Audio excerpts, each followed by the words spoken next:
Di padok beredar desas-desus yang semakin gencar bahwa hubungan antara Ferrari dan FIFA semakin tidak harmonis. Dan hal ini telah sangat mempengaruhi seluruh musim Ferrari SF25. Tetapi untuk memahami apa yang kita bicarakan secara rinci, kita harus mulai dari poin utama, yaitu bahwa Ferrari tidak memenangkan satupun balapan di tahun 2025. Dan pastinya mobil tidak bekerja. Ada kesalahan di trek, strategi yang terlalu konservatif, tetapi juga federasi telah memberikan pengaruhnya.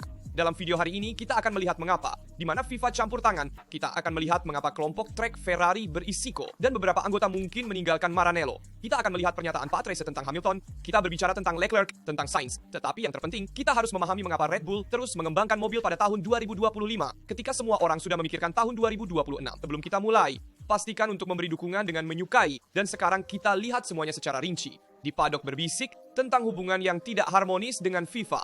Dan hal ini telah mendorong Ferrari untuk mengadopsi pendekatan ultra konservatif di setiap area, dari pengembangan aerodinamis hingga strategi balapan. Pada dasarnya, ketakutan untuk kembali diinvestigasi telah membuat para insinyur di Maranello menahan agresivitas teknis, selalu mencari jalan yang lebih aman. Dan ini dalam Formula 1 bisa membuat perbedaan antara menang dan finish ketiga. Dan memang, melihat musim ini, pemeriksaan FIA terhadap Ferrari sangat banyak. Dimulai dari Grand Prix Cina, di mana Ferrari mengalami diskualifikasi ganda yang mencolok. Leclerc karena mobil yang kurang berat, Hamilton karena konsumsi plank yang berlebihan, yaitu papan di bawah dasar mobil. Dua kejadian yang meninggalkan jejak, tetapi tidak berhenti di situ. Panjang tahun, para komisioner FIA telah beberapa kali memeriksa SF25. Di Jepang mereka memeriksa peralatan dan prosedur pit stop. Di Kanada mereka memeriksa pompa bensin pada salah satu mobil Leclerc. Di Hungaria pada mobil nomor 16, sistem pemantauan tekanan ban secara real-time telah dianalisis. Dan di Barcelona, pemeriksaan terpanjang dari semuanya. 40 menit analisis pada sayap depan Ferrari. Ketika kita melihat pada Grand Prix terakhir di Singapura, Mercedes memperkenalkan sayap yang sangat fleksibel. Tidak ada pemeriksaan yang begitu intensif. Jadi kita bisa mengatakan bahwa apa yang terjadi di Ferrari adalah penargetan yang berlebihan. Kami tidak tahu. Tetapi jelas bahwa tingkat kontrol yang konstan seperti ini menciptakan suasana tegang di dalam tim. Setiap kali teknisi berpikir untuk memperkenalkan sesuatu yang baru, mereka tahu bahwa itu akan diperiksa, diukur, dan mungkin bahkan dipertanyakan. Dan jika Anda merasa diawasi, sulit untuk mendorong hingga batas. Inilah inti sebenarnya dari musim Ferrari. Kurangnya ketenangan. Tim yang merasa tertekan dari luar tidak bisa mengambil risiko. Dalam Formula 1 kita tahu, siapa yang tidak mengambil risiko akan tertinggal. Pengembangan SF25 telah mengikuti filosofi hati-hati, hampir defensif, yang membatasi potensi mobil. Di dasar juga ada kesalahpahaman terkait dengan arahan baru FIA dan kriteria kontrol teknis yang diterapkan setelah beberapa kontroversi awal musim. Perasaan adalah bahwa di Maranello ada keyakinan bahwa mereka di bawah mikroskop lebih dari tim lain, dan bahwa ini telah mempengaruhi kebebasan teknis para insinyur. Tema yang sensitif, karena jika hubungan antara tim historis seperti Ferrari dan federasi retak, efeknya akan tercermin di seluruh padok. Cukup satu kecurigaan, satu kata berlebihan, satu pemeriksaan tambahan, dan akan tercipta suasana ketidakpercayaan satu sama lain. Sejauh ini dari Maranello belum ada konfirmasi maupun penyangkalan. Tetapi perasaan adalah bahwa Ferrari sedang mencari keseimbangan yang rumit. Mendorong tanpa mengekspos diri, memperbaiki tanpa memprovokasi kritik baru. Dan mungkin inilah mentalitas ultra konservatif yang menjelaskan mengapa pada tahun 2025 Ferrari tampaknya lebih khawatir untuk tidak melakukan kesalahan daripada untuk menang. Masalahnya, dalam Formula, satu siapa yang bermain untuk tidak kalah akhirnya benar-benar kalah. Dan sejarah Ferrari modern adalah sebuah pengejaran yang terus-menerus dari tahun 2020 hingga sekarang. Ketika Maranello tampaknya telah menemukan solusi, selalu ada sesuatu yang salah dan terutama federasi mengubah sesuatu. Sebuah direktif, zona abu-abu tertutup, sebuah ide yang dibatasi yang dibatalkan. Dan begitu dari tahun ke tahun, Ferrari menemukan diri mereka dalam pengejaran. Contoh terbaru adalah rem yang pada tahun 2024 dan 2025 menjadi titik lemah kronis. Tetapi sebenarnya ini hanya ujung dari masalah yang jauh lebih dalam. Pencarian ekstrim untuk kinerja yang didorong hingga batas peraturan. Dan semuanya dimulai pada bulan Februari 2020, beberapa hari setelah tes di Barcelona. SF1000 tidak meyakinkan dan wajah di Ferrari tegang. Mobil tampak lambat, terutama di garis lurus. Dan tepat saat truk meninggalkan Montmello, di situs FIA muncul pengumuman tiba-tiba. Kesepakatan rahasia dengan Ferrari tentang unit daya 2019. Sejak hari itu tidak ada yang pernah tahu apa yang sebenarnya ada dalam kesepakatan rahasia itu. Tetapi hasil di trek berbicara sendiri. Ferrari, dari roket di garis lurus pada tahun 2019, tiba-tiba menjadi salah satu mobil paling lambat di padok. SF1000 dan SF21 menunjukkan penurunan kekuatan yang jelas, membuat berpikir bahwa Maranello harus melepaskan sesuatu yang mendasar. Bukan hanya keuntungan, tetapi bagian struktural dari kinerja mereka sendiri. Ada yang bahkan berspekulasi bahwa kesepakatan itu bersifat punitif. Dalam setiap kasus, dari saat itu Ferrari dipaksa untuk membangun kembali untuk beradaptasi dari nol kompetisi motor mereka. Pada tahun 2022 datang TD39, penurunan tiba-tiba, dan F175 pada awalnya membuat kita bermimpi. Leclerc mendominasi di Bahrain, di Australia. Vasseur belum ada dan Ferrari tampaknya kembali ke tingkat Red Bull. Kemudian di tengah musim, semuanya berubah dengan arahan teknis TD039 ini yang secara resmi didedikasikan untuk porpoising, tetapi sebenarnya menutup area abu-abu lainnya, yaitu fleksibilitas plank di bawah mobil. Dan kami sampai di 2024 dengan misteri rem asimetris, di mana Leclerc di Bahrain cepat, tetapi ada sesuatu yang tidak beres. Memang, di radio tim muncul masalah yang tidak biasa. Ada perbedaan suhu dengan rem depan, kemudi menarik ke satu sisi, mobil tidak stabil saat pengereman. Beberapa bulan kemudian, FIA menjelaskan bahwa peraturan melarang sistem apapun yang dapat menghasilkan pengereman asimetris. Secara resmi adalah panggilan umum, tidak resmi adalah pesan untuk Red Bull dan juga pesan untuk Ferrari. Tentu saja dengan kasus Bahrain. Dari sana, Ferrari mulai lebih sering menggunakan lift and coast. Di GP Spanyol 2025, FIA memeriksa mobil Leclerc untuk memastikan tidak ada sistem kreatif di balik manajemen pengereman. Jadi, sudah 2 musim rem menjadi titik lemah Ferrari dan Hamilton sendiri. Baru saja tiba di tim, langsung mengeluh. Jadi, dari mesin rahasia tahun 2019 hingga TD39 sampai rem di pelang tahun 2025, ada benang merah yang jelas. Ferrari terlalu bergantung pada area abu-abu dan federasi. Red Bull, ketika kehilangan pengungkit dan celah regulasi, tetap kompetitif. Mercedes setelah DS dihapus, terus menang. McLaren telah menutup pembicaraan tentang roda termal, tetap cepat. Ferrari, sebaliknya, runtuh karena setiap kali sebuah arahan menutup pintu. Maranello kehilangan fondasi. Dan inilah titik lemah yang sebenarnya. Tidak membangun dasar teknis yang solid, tetapi mengejar jalan pintas regulasi untuk tetap bertahan. Pendekatan yang lahir dari tekanan terus-menerus untuk harus menang segera. Dan jadi Ferrari terus hidup dalam keseimbangan ini di tepi regulasi. Bukannya tumbuh secara organik sebagai tim dan sebagai struktur teknis. Dan perhatikan juga tekanan yang dialami Tocninali saat ini. Karena sementara SF25 terus tidak meyakinkan, kelompok lintasan Tocninali dipertanyakan.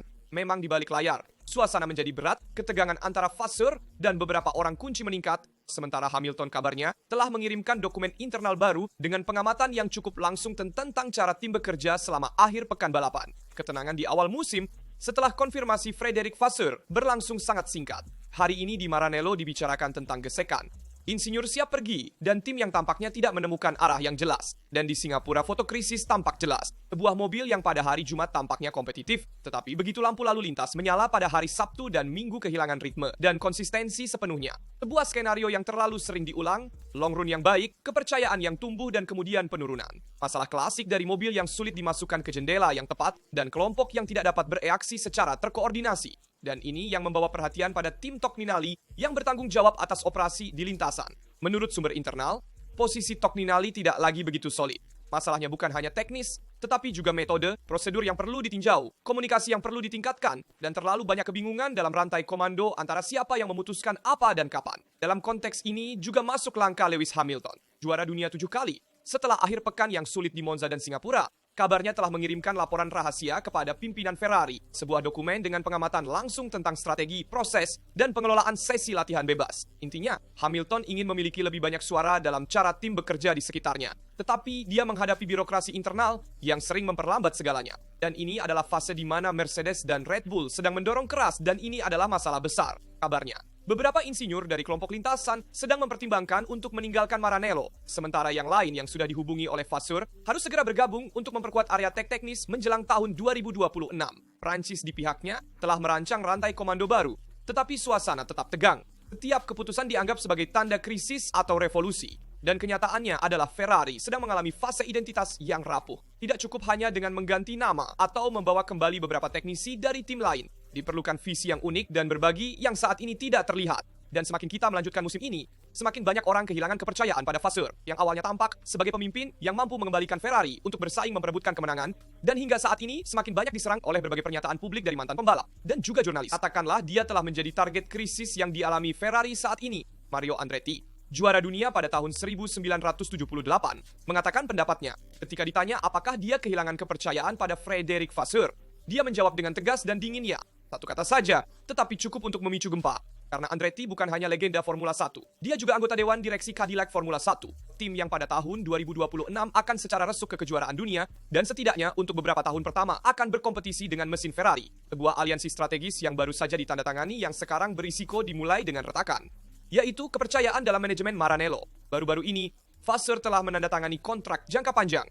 Dia berhasil meredam rumor awal musim yang menginginkan dia dalam posisi yang tidak pasti. Tetapi kinerja tahun 2025 telah membuka kembali setiap diskusi. Faktanya, setelah berjuang untuk kejuaraan konstruktor, hingga balapan terakhir pada 2024 melawan McLaren yang solid. Pada 2025 kami tidak melihat kemenangan, 5 balapan berturut-turut tanpa podium dan jarak yang semakin besar dari McLaren yang sudah menutup kejuaraan konstruktor dengan 6 balapan lebih awal. Jika sebelum debut, salah satu eksekutif senior Cadillac secara terbuka menyatakan tidak memiliki kepercayaan pada prinsipal tim Ferrari, pesan yang sampai ke paddock sangat menghancurkan. Namun, Andretti ingin memperjelas satu hal. Ketidakpercayaannya adalah terhadap Vasseur, bukan terhadap Ferrari. Memang, dia berkata, Ferrari adalah Ferrari dan cepat atau lambat akan kembali, selalu.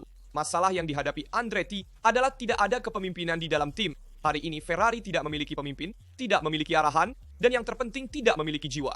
Meskipun semua pengumuman dan janji, Ferrari ini tidak memenangkan satu balapan pun. Dan hari ini, Ferrari berada di posisi ketiga di kejuaraan konstruktor. 27 poin di belakang Mercedes, yang kami ingat memulai tahun ini dengan pembalap rookie di tim utama, yaitu Kimi Antonelli. Dan meskipun demikian, Mercedes berada di depan Ferrari di salah satu musim terburuk dalam beberapa tahun terakhir. Aliansi dengan Cadillac bagi Ferrari adalah keuntungan besar, karena memungkinkan Ferrari menguji mesin baru tahun 2026, tidak hanya pada Ferrari resmi, tetapi juga pada mobil lain. Ini adalah keuntungan yang sama yang dimiliki Ferrari di tahun-tahun sebelumnya dengan Haas dan Sauber. Masalahnya adalah jika bahkan tim pelanggan Anda tidak memiliki kepercayaan pada manajemen tim, maka ada masalah besar yang mendasar, dan ini tidak membantu stabilitas internal Ferrari. Sementara Andretti mengkritik manajemen Vasseur. Di sisi lain, Patrese memberikan batas kepada Lewis Hamilton di mana ia dapat memenangkan gelar dunia ke-8. Memang, menurut Ricardo Patrese, Hamilton masih punya 2 tahun untuk melakukannya. Setelah Grand Prix Singapura, Hamilton menyamai angka yang membuat orang berpikir. 18 balapan tanpa podium sejak tiba di Maranello. Catatan yang berat yang membuatnya sejajar dengan Didier Pironi, yang juga gagal naik podium dalam jumlah balapan yang sama pada masanya. Tentu saja, Hamilton telah menunjukkan bakatnya dan menjadi juara dunia 7 kali. Dia merebut pole sprint di Cina, memenangkan sprint race di Cina, dan meraih posisi ketiga dalam sprint race di Miami. Dan Patrese pun berkomentar, Lewis bisa melakukan apapun yang dia inginkan, tetapi saya percaya dia ingin mengakhiri karirnya dengan hasil yang baik dan mungkin gelar ke-8. Tahun depan dengan mobil baru, dia masih bisa berjuang. Lalu, jika dia tidak bisa mencapai tujuannya, mungkin dia akan mengucapkan selamat tinggal. Saya benar-benar berharap bahwa dengan pengalamannya, dia dapat memberikan saran yang baik tentang cara mengatur tim secara internal dengan lebih baik. Jika situasi Hamilton saat ini tidak menentu, karena harus menang dalam 2 tahun dan membawa Ferrari kembali ke kemenangan, Leclerc percaya pada masa depan Ferrari dan tidak membantah nama yang diberikan kepadanya, yaitu Predestinato. Memang, dia menyatakan, saya suka orang-orang memanggil saya seperti itu, tetapi bukan berarti saya bangun pagi dan berpikir, saya adalah yang ditakdirkan. Saya tidak menganggapnya sebagai tekanan. Menyenangkan mendengar orang mengatakan demikian atau tidak. Tujuan saya selalu sama, membawa Ferrari kembali ke puncak, dan saya akan melakukan segalanya untuk mencapainya. Yang benar-benar saya inginkan adalah tidak memiliki penyesalan. Saya ingin melihat ke belakang dan tahu bahwa saya telah melakukan segalanya untuk mencapai tujuan ini. Saya tidak bisa mengontrol segalanya. Tetapi untuk apa yang bergantung pada saya akan selalu memberikan yang terbaik. Dan Sainz sendiri mendukung Charles Leclerc dengan mengatakan bahwa pada putaran kering pembalap tercepat adalah Charles. Itu akan menjadi tantangan antara Charles dan Lando Norris. Namun dalam balapan, yang terkuat tetap Max Verstappen. Ini adalah ide Carlos Sainz, dan dalam 165 Grand Prix Charles Leclerc telah meraih 27 pole position, seringkali dengan mobil yang di atas kertas, bahkan tidak seharusnya berada di baris pertama. Sebuah angka yang menempatkannya di depan banyak juara dunia seperti Alonso, Button, dan yang mengkonfirmasi betapa menghancurkannya dia dalam kualifikasi. Dan menurut Sainz, satu-satunya yang bisa mendekati tingkat itu pada putaran kering adalah Lando Norris. Dan menurut Sainz, yang terbaik dalam balapan tetap Max Verstappen, yang adalah acuan mutlak dalam manajemen ban, dalam membaca kecepatan balapan, dan dalam kemampuan beradaptasi dengan kondisi apapun. Dan berbicara tentang Red Bull, kita harus melihat tema sayap fleksibel, dan juga keputusan internal dari sekolah Milton Keynes, untuk terus memperbarui menjelang tahun 2026. Memang, mereka mengambil mobil 2025 sebagai prototipe untuk tahun depan. Selama akhir pekan di Marina Bay, gambar on-board mengungkapkan sesuatu yang tidak biasa. Mercedes memperkenalkan sayap depan baru, dan tekukan flap terlihat jelas. Sebuah tekukan yang seharusnya tidak ada, tetapi secara teknis masuk dalam batas-batas peraturan.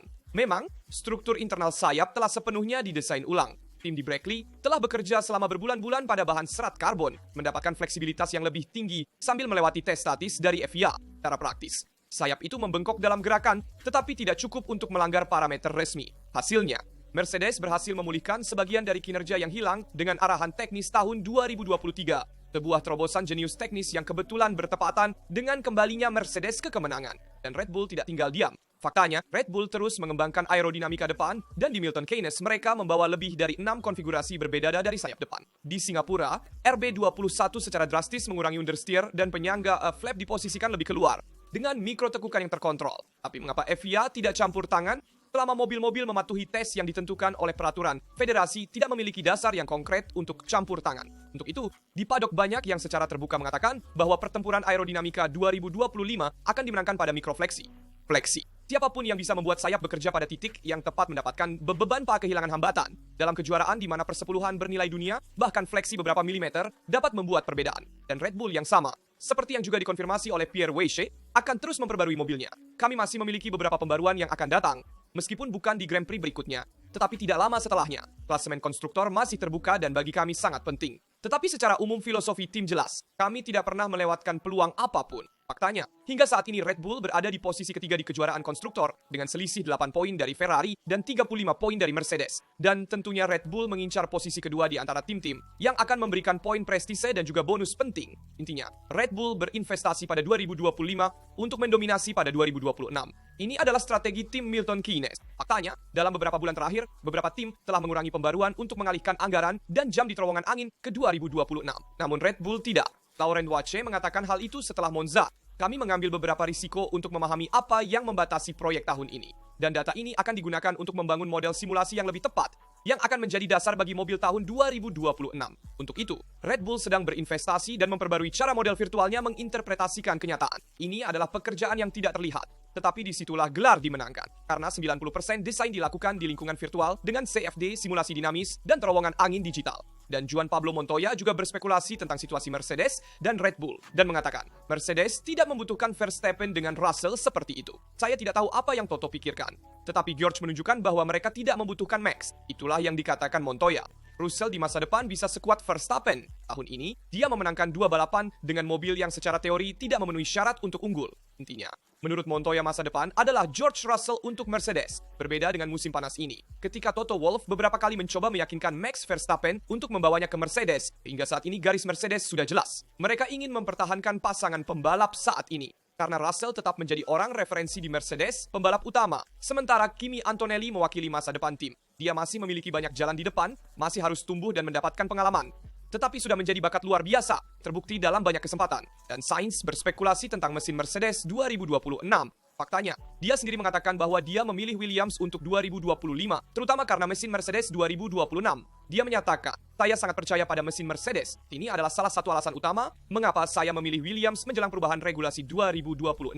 Kami ingat bagaimana pada 2014, Mercedes mendominasi berkat mesinnya, dan semua orang menyatakan bahwa Mercedes akan memiliki mesin terbaik pada 2024. Dan Sainz sadar bahwa tidak cukup hanya mesin saja. Mesin itu penting, tetapi juga membutuhkan sasis yang kompetitif. Akan ada 4 tim dengan mesin Mercedes. Mercedes, McLaren, Alpine, dan Williams. Dan 2 dari mereka, terutama McLaren, sangat maju. Jadi kita harus melakukan segalanya dengan sempurna untuk muncul. Williams telah naik dari posisi ke-9 ke posisi ke-5 dalam klasemen konstruktor dalam Formula 1. Mendapatkan 4 posisi dalam 1 tahun berarti Anda melakukan hal-hal dengan cara yang benar. Jadi, kita akan lihat langkah maju lebih lanjut apa yang akan dilakukan Williams pada 2026. Namun yang pasti, keputusan Carlos Sainz ini terlihat sangat visioner. Beritahu saya pendapat Anda di komentar tentang semua topik yang kami bahas dalam video.